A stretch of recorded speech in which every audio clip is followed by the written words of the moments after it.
Pai, do Filho e do Espírito Santo. Amém. A graça de nosso Senhor Jesus Cristo, o amor do Pai e a comunhão do Espírito Santo estejam convosco. Bendito seja Deus que nos reuniu no amor de Cristo. Sim, nós louvamos e agradecemos a Deus que nos dá a oportunidade de estarmos aqui e que nos dá essa possibilidade de escolher este canal e juntos agradecemos esse dia que está terminando e poder também agradecer o dia que vai começar. Um outro final de semana, primeiro final de semana do mês de outubro, terminando a festa de São Francisco hoje, São Francisco, esse grande homem, e pensando no mês missionário, na qual a Jornada Mundial da Juventude incitou os nossos jovens para ir e fazer discípulos, pessoas bem dispostas como você. Pessoa que quer ser discípula é aquela que está aprendendo sempre. Se eu disser que eu já sei tudo, não sei nada. Ninguém sabe nada, ninguém sabe tudo. Estamos aprendendo. Ser discípulos, ser alunos do verdadeiro mestre, que é Jesus. Então nós estamos aqui e nada melhor do que começarmos também com a palavra que ajuda a gente a refletir. Então vamos ver um VT e logo voltamos.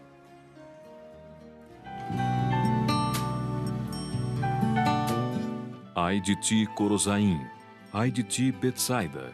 Porque se em Tiro e Sidônia tivessem sido feitos os prodígios que foram realizados em vosso meio, há muito tempo teriam feito penitência, cobrindo-se de saco e cinza.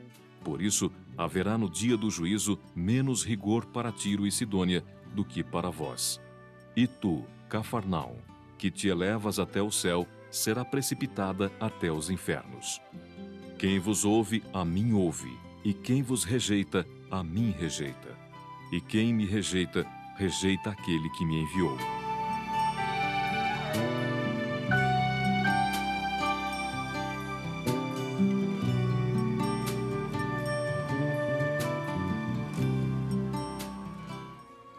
Sim, esta é a palavra da salvação.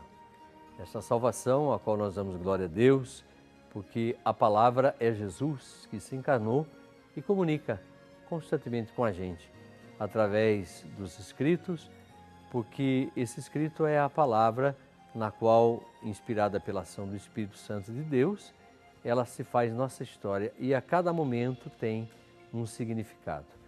Então, fugindo do fundamentalismo, sempre como a gente acabava de cantar, vejam, eu quebrei as algemas, eu levantei os caídos, eu recusei os esquemas, eu enfrentei prepotência dos que temem o novo, porque o fundamentalismo não deixa a gente pensar no novo.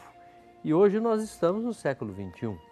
E o século XXI, portanto, exige novas posturas de uma igreja que está aí e quer realmente ser uma resposta. Aliás, 50 anos para a igreja é muito pouco, e o Vaticano II dizia isso. Nós estamos completando 50 anos do Vaticano, a qual o saudoso Papa João XXIII, ao iniciar esse concílio ecumênico, ele dizia: a igreja tem que dar resposta ao mundo moderno.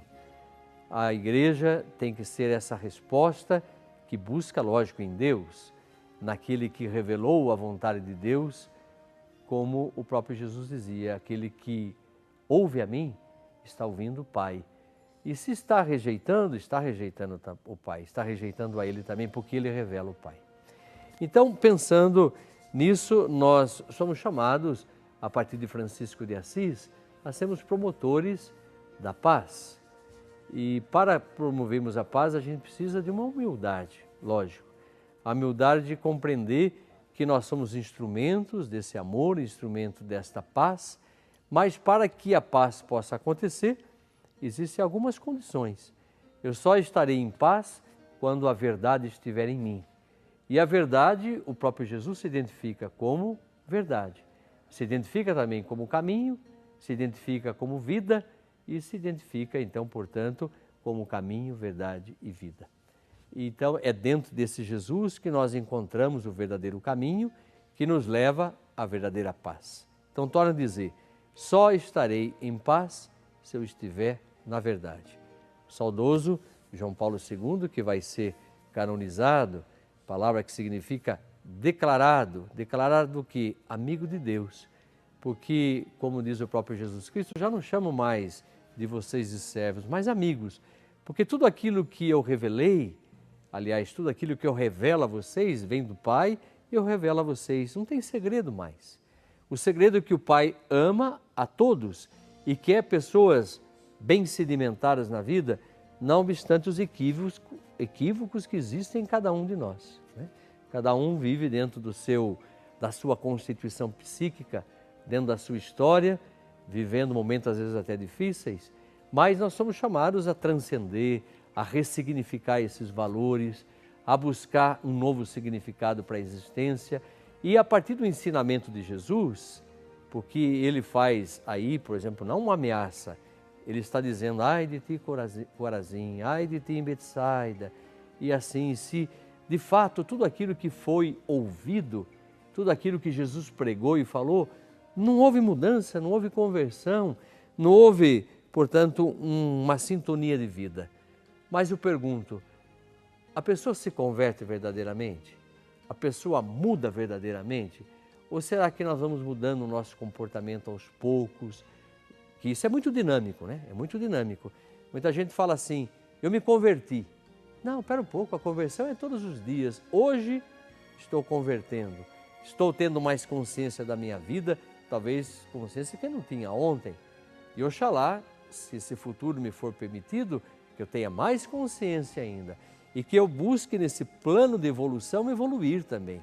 Não evoluir, mas evoluir, crescer, amadurecer, ser simples, para que o mal jamais nos domine, para que eu não seja diferente das pessoas, para que eu não subestime nem a mim a ninguém, que eu não me sinta superior a ninguém, mas para que eu seja uma pessoa verdadeira. E nisso existe o quê? Justiça. Então, por isso que eu dizia, o saudoso Papa João Paulo II, que será canonizado ou declarado santo em abril, ele fala que para existir a paz, ele coloca 4 condições.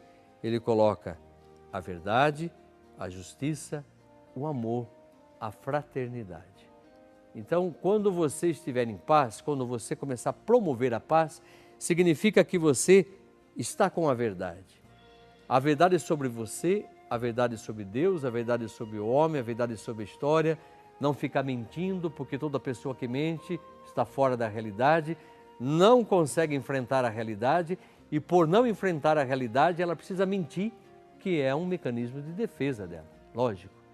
E é difícil a gente começar a mentir sempre, porque de repente as nossas defesas parece que começam a entrar em colapso, quer dizer, entrar em situações difíceis nas quais você está percebendo que as suas defesas não estão dando certo, porque elas não estão pautadas na verdade. Então a pessoa fica aflita, fica cansada e não tem paz, porque ela não busca a verdade. Essa verdade que vai libertá-la. É como muitas pessoas que ficam reclamando da dor, do sofrimento, essas pessoas não vão mudar nunca. Enquanto não aceitarem a verdade, elas nunca vão ficar livres da dor, do sofrimento. Mas o dia que elas enfrentarem realmente a verdade, essa dor cessa, porque a gente começa a enfrentar a realidade a partir daquilo que ela é e não ficar idealizando aquilo que não existe. Por isso que a gente fala muito em conversão, é muito fácil para os outros, mas a gente precisa mudar a nossa maneira de olhar, de pensar, de refletir. Essa é a realidade do reino. Esse reino que Jesus inaugurou ensinando o homem a ser discípulo, a ser aluno, ensinando a olhar de maneira diferente, escutar, falar de maneira diferente, saber dominar os seus instintos, sabendo formar uma nova realidade, não obstante toda a nossa miséria humana. É possível? É possível. Então, para promover a paz, nós precisamos ter então a verdade, precisamos ter a justiça, o amor que vem de Deus e que é doado para todos aqueles que o buscam de coração sincero. Ele jamais vai se fechar, por isso que Ele nos dá o amor. É esse amor que sedimenta o homem, que faz esse homem entender o quanto ele é amado para que ele não se canse de praticar o bem e procure sempre uma nova realidade, sempre uma nova postura a partir daquilo que lhe é dado, daquilo que ele precisa enfrentar. Porque senão a gente acaba ficando num vazio existencial e aí a gente não gera a fraternidade. Então uma coisa é consequência da outra. Se eu estiver na verdade, com toda certeza, eu vou promover a justiça. E se eu promover a justiça é porque eu estou amando, é porque eu sinto o amor de Deus em mim. Eu sinto que Deus me ama, consequentemente eu também me amo. E se eu estou amando o outro, aceitando o outro. Não subestimo ninguém, não piso em ninguém, não me julgo superior a ninguém, mas também não me sinto inferior. Estou aqui para relacionar. E a gente só relaciona na integridade. Né? Como que eu estou interagindo com as pessoas? Lá na minha paróquia, por exemplo, eu estou interagindo na medida com que eu sou íntegro, na medida com que eu não estou desfacelado, dividido, mas na medida com que eu uno tudo aquilo que eu sou, todas as minhas qualidades e todos os meus defeitos. Às vezes eu assusto um pouquinho as pessoas quando eu digo assim, se eu tenho 10 qualidades, eu quero ter 10 defeitos, porque assim eu mantenho o equilíbrio, é a balança da justiça, a minha justiça. Porque se eu tiver mais defeitos, estarei perdido, eu não compreendi a dinâmica da vida. Eu não soube trabalhar as minhas diferenças, as minhas pulsões, eu não soube trabalhar os meus instintos, eu não consegui dominar a fera que tem dentro de mim. Eu não soube realmente pegar essa boa medida, sacudida que vem de Jesus, que me dá a graça de Deus. Eu não soube entender isso. Agora, se as minhas qualidades forem maior que os meus defeitos, coitado de vocês, porque eu vou pisar em vocês. Com muita gente aí que acha que tem qualidades superiores e fica pisando nos outros, achando que é melhor. Quem que é melhor que o outro? Ninguém é melhor. Então, por isso o equilíbrio. Essa justiça, que deve ser também a justiça social, lógico, ela é uma justiça que começa consigo, no relacionamento, nessa interação, o homem que é íntegro, que não está dividido, que consegue interagir, que não subestima, que não fica projetando nos outros aquilo que ele não quer ser, não fica julgando, para viver a fraternidade. Essa fraternidade, então, portanto, é formar-nos irmãos, cada um dentro da sua realidade, dentro da sua história, cada um com os seus problemas, com os seus conflitos, mas procurando não escondê-los por motivo da mentira. Quando eu não aceito aquilo que eu sou, eu fico mentindo para os outros.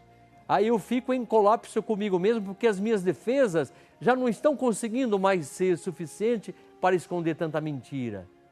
Por isso que Jesus é a verdade. E por isso que eu estarei somente em paz na verdade. Sou um promotor e devemos ser, eu sou, você, todos nós devemos promover a paz. A paz não é ausência de guerra, mas a paz é acordo, é troca, é vencer realmente os desafios do medo, da angústia, porque muitas vezes, meus caros irmãos, nós vivemos angustiados porque vivemos na dúvida. A pessoa angustiada é uma pessoa que está em dúvida constante. Ela não sabe se ela quer, ela não sabe se ela é amada, se ela é querida, se ela tem aquele olhar que já veio lá da mãe, sabe aquele olhar que a mãe tem para com a criança e aquela criança se sente amada, querida e ela enfrenta a realidade, seja aquilo que for. Agora, a pessoa que não tem esse olhar materno, olhar paterno, lá na sua constituição psíquica, lá na sua constituição quando criança, ela vai sofrer muito. Então Deus tem um olhar totalmente carinhoso para conosco e quer, com toda certeza, neste final de dia, nesta madrugada que está iniciando, ser um sinal de bênção para mim, para você, para todos nós, para que esta graça nos faça compreender a dimensão da simplicidade e da humildade. Somente uma pessoa humilde vai entender tudo isso. Francisco de Assis foi um homem muito humilde, despojou-se, despiu-se de toda a sua aparência para ser o homem mais rico, porque ele não tinha nada, mas ele era rico de dons. É que nem você falava no Evangelho domingo passado, meditando, refletindo, quando a gente falava do pobre Lázaro e do pobre e do rico, e eu estava até dizendo que tem pessoas que são muito pobres, muito pobres. Elas só têm dinheiro, nada mais do que isso. Elas pensam que compram um mundo, mas chegará um momento em que elas têm uma plena consciência de que o dinheiro não vai levar a lugar nenhum, a não ser a prazeres que estão cheios de pulsão de morte.